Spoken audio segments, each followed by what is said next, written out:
Tolorana ny araby ianao tompo klasy togo avy izay mbola tafaraka amin'ny atao anatin'izao fampalalam-baovao ny fahita lavitra matv izao hampanajana araka izany no anasana anao anaraka hatramin'ny farany ireo vaovao izay hoentin'ireo mpanao gazetintsika amin'ity androany ity tsy adino ihany koa ny miarabantsika reny malagasy rehetrarehetra indrindra ianao mpanaraka tsy tapaka ny fahita lavitra matv izay nahatratra ny fetiny ireny izay ho avy nankalazentsika tamin'ny androny omaly mirary soa anao araka izany izay atao amin'ny fahita lavitra matv iray manontolo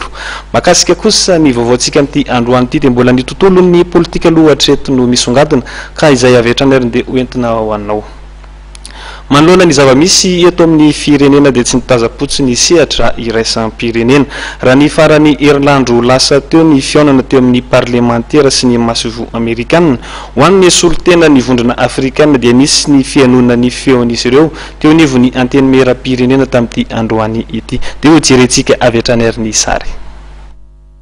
tonga teny amin'ny lapan'ny Tsimbazazany maraina teo ny solotena manokany voamera amin'ny vondrona afrikanina eto amintsika Ramatoa Ahoa Ahmed Youssouf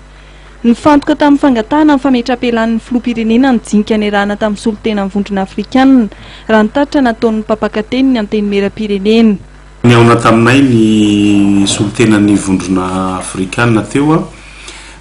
ny antondiny moa zany dia mba te hafantatra koa hoe inona ny antonantony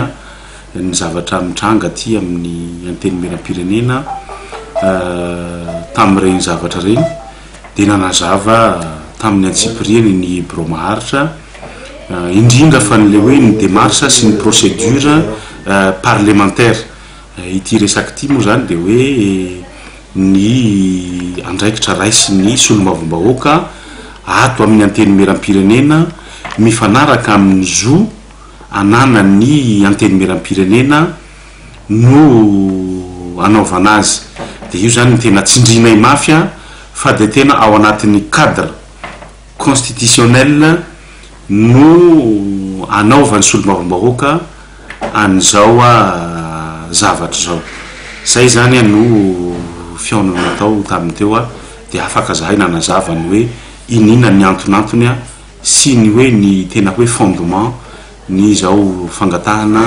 ny fampitsarana amin'ny asany ny filohan'ny repoblika izay ataony solomavombahoaka rehetra zao. Taorian'ny fiaonany tamin'ny bromaharitry ny anteny meram-pirenena izay nitariha amin'ny filohan'ny anteny meram-pirenena Andriamatoa Jean-Marc Sarakoto Mamonjy tsy nisy ny fanambarana nataon'ny Andriamatoa Ahoa Ahmed Youssouf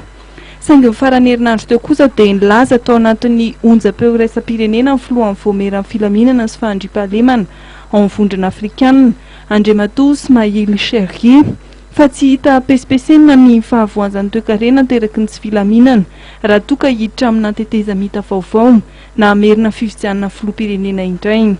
Miantso sy ny fandraisana andraikitry ny mpiatsehatra eto Madagasikara ny tenany ary miantso ny isian'ny fahandriam-pahalemana ary manantena ihany koa fa ny HCC dia andanjalanja ny valiteniny mba isiany ny filaminana.